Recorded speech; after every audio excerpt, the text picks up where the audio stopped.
first question comes from Rachel with AP.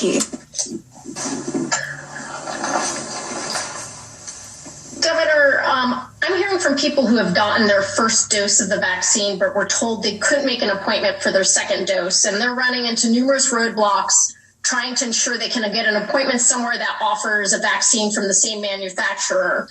So what's being done to ensure people are able to get that second dose within the established time frame? Lacey, you want to talk about that, or Nick? One or both? Thanks for the question, Rachel. So we are working here at the Department of Health and with our providers to make the customer experience for vaccines a more seamless, customer-friendly process. That includes getting your first dose, and there is a lot of effort and energy around getting the many people eligible in 1B1 their first dose of vaccine, as well as their second dose. Some providers are able to book their appointments several weeks out. Others do it closer to the date.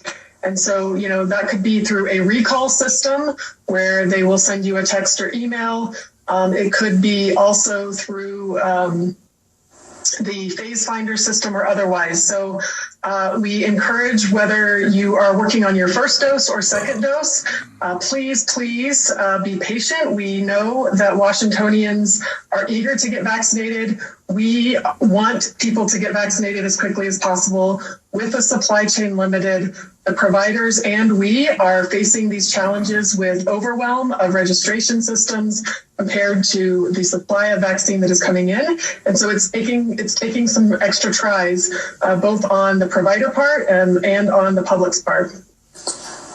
And if I could just add briefly to what Lacey mentioned, which I think is spot on, and the governor's remarks as well, that a lot of the experience about booking your second dose appointment is going to be dependent on the provider that you chose for your first dose. So a lot of our vaccine administrators do schedule people's second dose appointments at the very same time that they schedule their first dose appointments. So a lot of that is going to be left up to the individual provider that someone has selected for their vaccine. I might add that we hope this will improve in the upcoming weeks, because the Biden administration has told us that we have doses now for 3 weeks.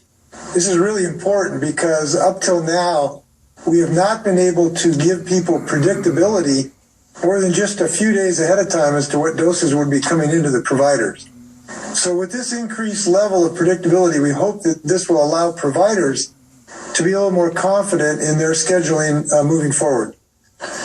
Next question comes from Joe with the Seattle Times. Governor, two-part question. Since this is a two-phase plan, and we're mostly talking about counties moving to phase 2, the regions, do you envision this being the framework sort of then through the spring here?